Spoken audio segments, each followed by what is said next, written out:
नमो राघवाय। मैं astrologer doctor जय मिश्रा आप सभी का अपने चैनल पर स्वागत करती हूँ। आज से हम 2025 नव वर्ष के लिए प्रेडिक्शन में स्टार्ट करने जा रही हूँ 12 राशियों के लिए। इसके पहले आप सभी को आने वाले नव वर्ष की बहुत बहुत बधाई। आप सभी का जीवन बहुत अच्छा हो, पूरे साल आपका बहुत अच्छा जाए। तो इस तरीके से 12 राशियों का जो प्रेडिक्शन होगा, यानी पूरा साल उनका कैसे जाएगा, करियर वाइज या फिर लव अफेयर कैसे रहेंगे, रिलेशन कैसे रहेंगे, स्वास्थ्य कैसा रहेगा, तो इन सब के बारे में हम आज से डिस्कस करेंगे। तो सबसे पहले तो हमें यह जानना है कि 2025 में ग्रहों का बहुत बड़ा परिवर्तन होने वाला है। अगर एक शॉर्ट टर्म के लिए देखा जाए तो जो है, जो ग्रह वक्री या मार्गी होते रहते हैं बीच बीच में, वो एक अलग चीज़ है। लेकिन अगर हम शनि और राहु, केतु और गुरु, इन चार ग्रहों की बात करें तो बहुत बड़ा परिवर्तन जो है 2025 में होने वाला है। क्योंकि इन ग्रहों का जो परिवर्तन होगा वह लंबे समय तक इम्पैक्ट डालेगा। जैसा कि अभी यह देख रहे हैं कि शनि जो है वो आपके कुंभ राशि में चल रहे हैं, वो जो कि 2.5 साल के लिए एक जगह स्थिर होते हैं एक राशि में, तो वो आ जाएंगे मीन राशि में। तो मीन राशि में 29 मार्च को शनि आ जाएंगे, जो कि 2.5 साल के लिए स्थिर हो जाएंगे आप मीन राशि में। उसके बाद फिर जो है गुरु का भी परिवर्तन होगा, और 20 मई को राहु और केतु का परिवर्तन होगा, जिसमें कि 20 मई को जो राहु का केतु का परिवर्तन होगा वो 18 महीने के लिए करीब हो जाएगा, उसमें आकर के उन राशियों में वो स्थिर हो जाएंगे। तो 20 मई को जो राहु जाएगा वह कुंभ में जाएगा, जो कि अभी मीन राशि में है, क्योंकि राहु केतु उल्टा चलते हैं, तो वह जाकर के कुंभ राशि में हो जाएंगे। और केतु की बात करें तो केतु सिंह राशि में आ जाएगा 18 महीने के लिए 20 मई से। अब गुरु की स्थिति देखते हैं। गुरु की स्थिति 14 मई को गुरु जो है वो आपके लगभग साल भर में 2 बार हम देख रहे हैं कि परिवर्तन हो रहा है गुरु का। तो 14 मई को मिथुन में ये जो है आ जाएंगे गुरु, और जो कि यहाँ पर करीब 18 अक्टूबर तक रहेंगे। 18 अक्टूबर तक मिथुन में गुरु स्थिर रहेंगे। उसके बाद फिर ये दोबारा से ये चले जाएंगे कर्क में। 18 अक्टूबर के बाद कर्क में जब जाएंगे तो फिर 5 दिसंबर को वापस मिथुन में आएंगे, यानी वक्री हो जाएंगे। इस तरीके से हम अगर देख रहे हैं तो पूरा ये सिनारियो जो बन रहा है इन 3 ग्रहों का, बल्कि 4 ग्रहों का, राहु केतु शनि और गुरु का, इनका बहुत बड़ा इम्पैक्ट सभी राशियों पे पड़ने वाला है। खासतौर से जिन पे जा रहे हैं उन पे, तो जिन पे स्थिर हो रहे हैं उसमें तो दिक्कत रहेगी ही। तो इस प्रकार से हम इन ग्रहों को आधार मान करके, और जो है यह जो प्रेडिक्शन मैं आपको दे रही हूँ यह चंद्र राशि पर आपके आधारित है। अगर चंद्र राशि आपको नहीं पता है तो आप नाम अक्षर की राशि पर देख सकते हैं, लेकिन अगर चंद्र राशि से इसको आप देखेंगे तो ये एग्जैक्ट ये आएगा। तो सबसे पहले राशियों के क्रम में हम मेष राशि की बात करते हैं। मेष राशि पहली राशि होती है, और यह साल 2025 मंगल का वर्ष माना गया है अगर हम देखें तो वैदिक एस्ट्रोलॉजी के अकॉर्डिंग।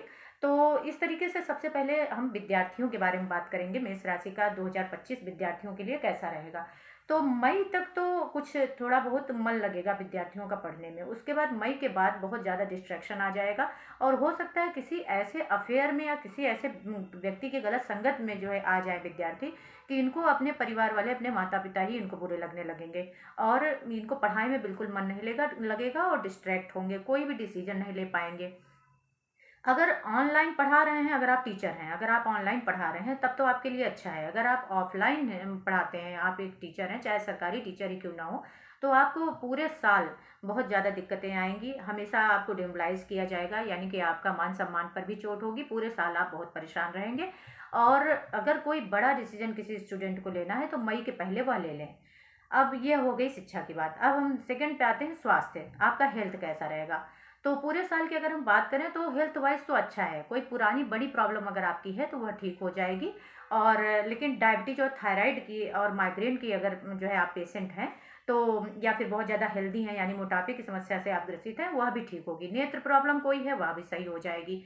तो इस एक तरीके से देखा जाए तो कोई बड़ी प्रॉब्लम अगर आपकी है, जो ये शनि का परिवर्तन होगा इसको देखते हुए, कोई बड़ी प्रॉब्लम अगर आपकी है, कोई बड़ी बीमारी आपको को है, या फिर नसों की प्रॉब्लम है, नर्वस सिस्टम की कोई समस्या है, तो वह आपका ठीक होगा। तो सेहत के लिए तो अच्छा है, कह सकते हैं। अब आते हैं कर्ज। अगर यानी कि आपको लोन या कर्ज की बात है, लेना है या फिर किसी को पैसे देना है या कर्ज लेना है, तो वह कैसा रहेगा। तो मार्च और दिसंबर में किसी को भी आप कर्ज ना दें, क्योंकि आप अगर इन महीनों में आपने पैसे दिए तो आपके वापस नहीं आएंगे। और लेकिन हाँ, आपने अगर लोन ले रखा है तो वह जरूर इस साल में चुक जाएगा, वो आप दे सकेंगे उसको। सरकारी लोन भी आपका कोई माफ हो सकता है इस साल में 2025 में मेष राशि का। अब आते हैं शत्रु और कोर्ट। ये कोर्ट कचहरी का मामला अगर आपका है तो कैसा रहेगा, या फिर आपके एनिमीज कैसे रहेंगे, शत्रु कैसे रहेंगे। तो कोई मुकदमा अगर आपका चल रहा है तो उसमें आपका समझौता हो जाएगा। और जनवरी या फरवरी में, जनवरी फरवरी मार्च, बल्कि 3 महीने हम लेंगे, जनवरी फरवरी मार्च में अगर देखें तो कोई नया मुकदमा भी हो सकता है। इस वक्त बहुत ही दिमाग शांत कर कर रहें, नहीं तो इस प्रॉब्लम में आप पड़ सकते हैं। अप्रैल से लेकर के जुलाई, और उसके बाद फिर जो है ये अगर मान लीजिए कोई चीज़ हो भी रही है, ये चीज़ ध्यान देना है कि अगर इन महीनों में कोई मुकदमा स्टार्ट हो गया तो वह जुलाई तक तो ज़रूर खींचेगा और बहुत मुश्किल से कॉम्प्रोमाइज़ होगा, और हो सकता है कि ये लंबे समय तक भी चल जाए। तो समझौता हो सकता है, लेकिन यह है कि इन महीनों में आप अगर अलर्ट रहेंगे तो कोई केस, कोर्ट केस ना हो तो बेहतर है। उसके बाद आते हैं कि अगर पुलिस केस में अगर कोई आपका है, पुलिस केस हुआ है या पुलिस केस हो बन जा रहा है इस साल में, तो उसमें आपको विजय प्राप्त होगी, उसमें आपका अच्छा रहेगा। गुप्त शत्रु जो आपके हैं वह भी आपसे कॉम्प्रोमाइज़ कर लेंगे, और केस अगर आपका कोई चल रहा है तो उसमें आपको विजय प्राप्त होगी। तो अगर हम इस तरीके से देखें तो आपका कोर्ट केस या फिर जो है शत्रुओं को लेकर के अगर हम बात करते हैं तो 2025 मेष राशि वालों के लिए बहुत अच्छा है। तो यह भी आपका बढ़िया निकल गया। उसके बाद फिर नेक्स्ट उस स्टेप पे आते हैं कि फिर आपके प्रेम संबंध या रिलेशन आपके कैसे रहेंगे। मेष राशि वालों का देखा जाए तो मार्च से मई तक प्रेम संबंध जो है कुछ अच्छे हैं, लेकिन ये जून में, जून या जुलाई के बाद बहुत बड़ा विवाद कोई खड़ा हो जाएगा जिससे आपके रिलेशन बहुत खराब हो जाएंगे, और राहु की वजह से यह प्रॉब्लम स्टार्ट होगी।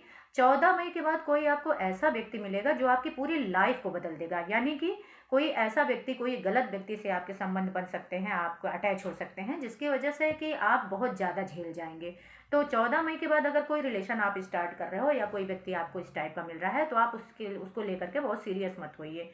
और पार्टनर भी आपको जो है, जो भी पार्टनर उस टाइम पे आपको मिलेगा वह आपको चीट ही करेगा, मतलब ये कि हमेशा आप थर्ड पार्टी में रहेंगे।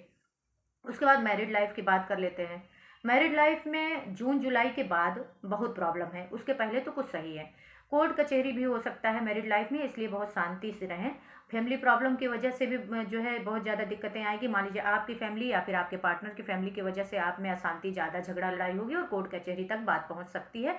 इसलिए जो है आप बहुत अच्छे से शांति से रहिए। आपको अगर संतान है तो संतान की वजह से भी प्रॉब्लम कोई बन सकती है। तो वैवाहिक जीवन बहुत अच्छा नहीं है, और अगर देखा जाए तो प्रेम संबंध भी बहुत अच्छा नहीं है। इस साल में बहुत ही अलर्ट होकर रहें। इसके बाद नेक्स्ट उस पे आते हैं कि आपका पार्टनरशिप का व्यापार अगर आपका है तो कैसा रहेगा।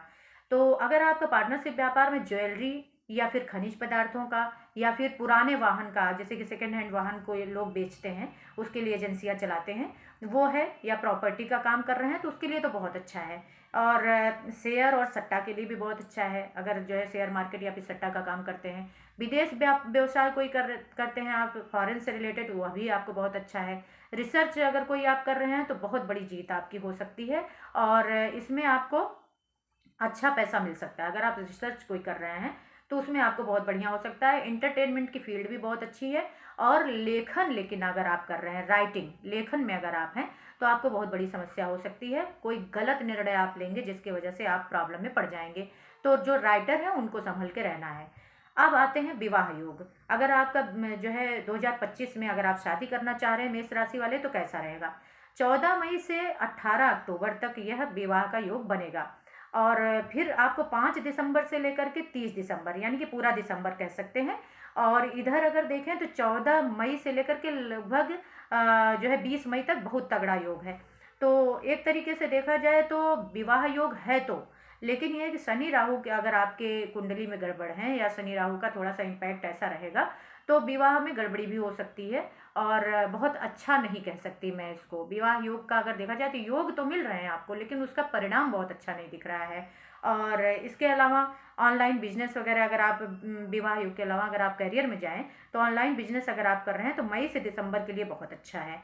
और कंसल्टिंग के लिए के बिजनेस में अगर आप हैं, और कपड़ों का बिजनेस अगर आप कर रहे हैं, और कोई इन्वेस्टमेंट आप कर रहे हैं तो उसके लिए, कोई प्रॉपर्टी अगर आप ले रहे हैं तो उसके लिए बहुत ही अच्छा माना जाएगा। और अगर आप वकील और जज के प्रोफेशन में हैं तो वह भी बहुत अच्छा रहेगा। तो ओवरऑल अगर हम देखते हैं तो एक समरी क्या निकलती है कि प्रेम संबंध और विवाहिक संबंध में नहीं ठीक है, विवाह करने के लिए भी बहुत यह साल अच्छा नहीं जा रहा है, पार्टनरशिप बिजनेस के लिए बहुत अच्छा है, और अगर देखा जाए तो विद्यार्थियों के लिए भी सो है, मतलब कि नॉर्मल है, बहुत अच्छा विद्यार्थियों के लिए भी नहीं है।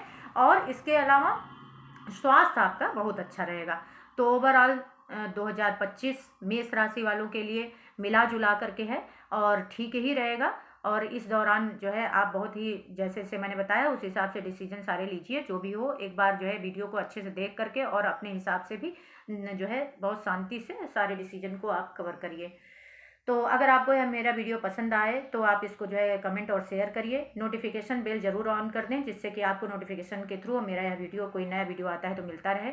और जो है इसको सब्सक्राइब करिए और अपना ध्यान रखिए। अगर आपको मेरे थ्रू अपना जो है कुंडली दिखाना है, चार्ट दिखाना है, या फिर वास्तु पूजा कराना है, या फिर आपको मैच मेकिंग करानी है कुंडली की, तो आप डिस्क्रिप्शन बॉक्स में मेरा व्हाट्सअप नंबर दिया गया है, उस पर व्हाट्सअप करके अपॉइंटमेंट ले सकते हैं, कॉल ना करें।